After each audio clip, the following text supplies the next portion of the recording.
VS99 news కి స్వాగతం. ఓ వృద్ధ మహిళపై హత్యాయత్నానికి యత్నించి దొంగతనానికి పాల్పడిన ఘటనను శామీర్పేట పోలీసులు ఛేదించారు. శనివారం శామీర్పేట స్టేషన్లో మేడ్చల్ డీసీపీ కోటిరెడ్డి మీడియా సమావేశం నిర్వహించారు. డీసీపీ తెలిపిన వివరాల ప్రకారం ఈ నెల 23న మూడుచింతలపల్లి మండలం జగంగూడ గ్రామంలో ఓ వృద్ధ మహిళపై హత్యాయత్నం చేసి ఆమె వద్ద ఉన్నటువంటి 7 తులాల బంగారు ఆభరణాలు 30 తులాల వెండి ఆభరణాలను ఎత్తుకెళ్లిపోయారని శామీర్పేట పోలీస్ స్టేషన్లో ఫిర్యాదు చేశారని తెలిపారు. కాగా క్రైమ్ సిబ్బంది సిసిఎస్ మేడ్చల్ సిబ్బంది సంయుక్తంగా శ్రమించి చోరీ కేసును ఛేదించారన్నారు. నిందితులు వానరాశి నరసింహ, అతని భార్య జ్యోతిలను అదుపులోకి తీసుకుని దొంగిలించిన సొత్తును స్వాధీనం చేసుకున్నామన్నారు. వీరు ఇంతకు ముందు కూడా మూడు బైక్ దొంగతనాలు, 1 సాధారణ దొంగతనాలు కూడా చేశారని నిందితులు అంగీకరించారన్నారు. ఈ చోరీని ఛేదించిన సిబ్బందిని డీసీపీ అభినందించారు. ఈ కార్యక్రమంలో ACP Ramulu, CI Srinath, police సిబ్బంది పాల్గొన్నారు. సాయం చేసినటువంటి మనిషినే అమాయకంగా ఆమెను చంపి ఆమె మీద ఉన్నటువంటి బంగారపు వస్తువులని దోచుకోవాలనే ఒక పథకం ప్రకారం ప్లాన్ చేయడం జరిగింది. ఆ ప్లాన్లో భాగంగా వనరాశి నరసింహ ఇతను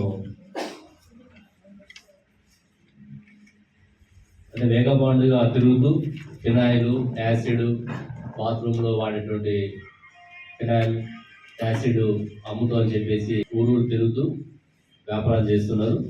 ఎక్కడ కూడా ఒక సంవత్సరం అంతకంటే ఎక్కువ ఉండకుండా అక్కడ ఫస్ట్ నమ్మించి ఎవరినో ఒకరిని అక్కడ మోసం చేయడం వీళ్ళ ప్రవృత్తిగా మార్చుకొని చేస్తుపోతే కూడా ఆ ముసలామనే సాయం తీసుకొని ఆ ముసలాం ద్వారా ఇల్లు ఇప్పించుకొని ఒక 5-6 రోజులు నమ్మబలికించి వీళ్ళకి 3 కూతుళ్ళు, ఒక కొడుకు ఉన్నాడు. ఈ ముద్దాయిలకి వాళ్ళ పాప బర్త్డే ఉందని చెప్పేసి పిలిపించి ఆమెకి మందు దాపించి కొద్దిగా స్ప్రో కోల్పోగానే ఆమె నోరు ఇవన్నీ మూసేసి ఒంటి మీద ఉన్నటువంటి బంగారు వస్తువులన్నీ కూడా తీసుకోవడం జరిగింది. తీసుకొని మెడ మీద కూడా తాడుతోటి బలంగా లాగి బయట డోర్ వేసి పోవడం జరిగింది. ఈ లోపు ఆమె స్ప్రో వచ్చి అరవడం, పక్కన వాళ్ళు వచ్చి డోర్ తీయడం, తర్వాత ఆమె స్ప్రోలో రావడం, హాస్పిటల్లో జాయిన్ చేయడం, ఆమె చావులో నుంచి తప్పించుకొని బతికి బయటపడ్డది.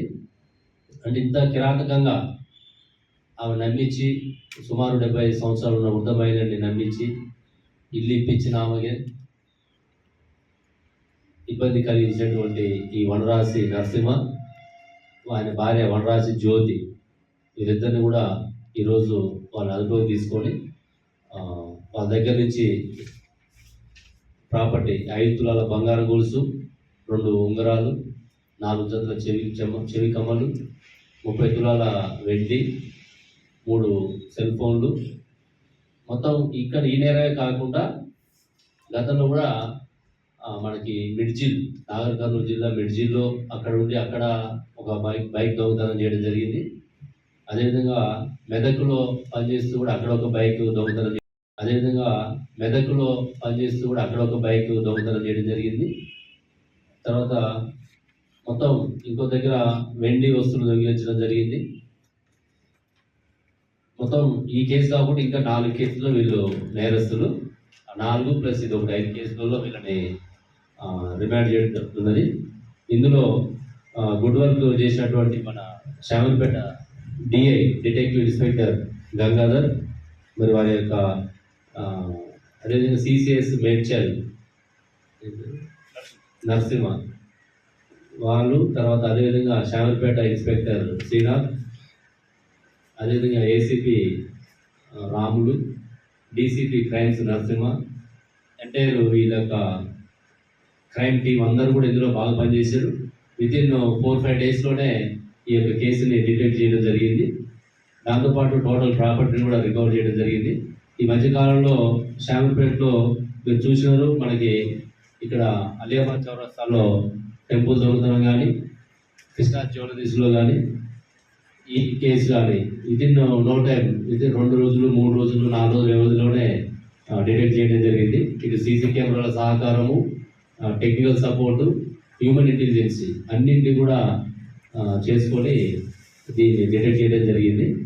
కాబట్టి వారిని ప్రత్యేకంగా అభినందిస్తున్నా.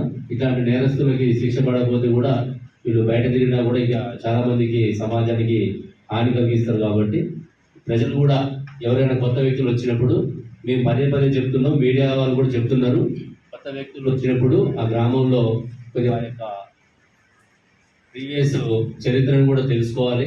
వాళ్ళు ఎక్కడి నుంచి వచ్చారు, ఎవరి ద్వారా వచ్చారు, ఎందుకు వచ్చారు, ఏం చేస్తున్నారనే దాంట్లో చూసుకొని వారికి షెల్టర్ ఇవ్వాలని చెప్పేసి మేము రిక్వెస్ట్ చేస్తున్నాం. Okay, thank you. మొత్తం 4 పిల్లలు వీళ్ళకి. 4 పిల్లల్ని కూడా మేము అబ్జర్వేషన్ హోమ్ పంపిస్తాం. తర్వాత గవర్నమెంట్ హాస్టల్లో మన సోషల్ వెల్ఫేర్ డిపార్ట్మెంట్ మాట్లాడి గవర్నమెంట్ హాస్టల్లో కానీ స్కూల్స్లో కానీ జాయిన్ చేపిస్తాం. బైక్స్ రికవర్ అయినాయి. 3 కేసులలో బైక్ దొంగతనాలు, 1 కేసులో వెండి. మళ్ళీ వీళ్ళైతే పోలీస్ కస్టడీ తీసుకొని తర్వాత వాళ్ళు వేరే దగ్గర మార్టిగేజ్ చేశారు కాబట్టి అవన్నీ కూడా మళ్ళీ ప్రాపర్గా తీసుకోవాల్సి ఉంది. ఇప్పుడు మనకి 3 బైక్స్ రికవర్ అయ్యాయి. వీళ్ళు ప్రాపర్ ఒక దగ్గర లేదు. వీళ్ళు అంటే దీన్ని ఏమంటారు, వీళ్ళు సంచార జీవనం అంతే, దేశ దిమ్మర అంటారు. యాక్చువల్గా అయితే ప్రీవియస్గా ఇక్కడ మన పల్నామా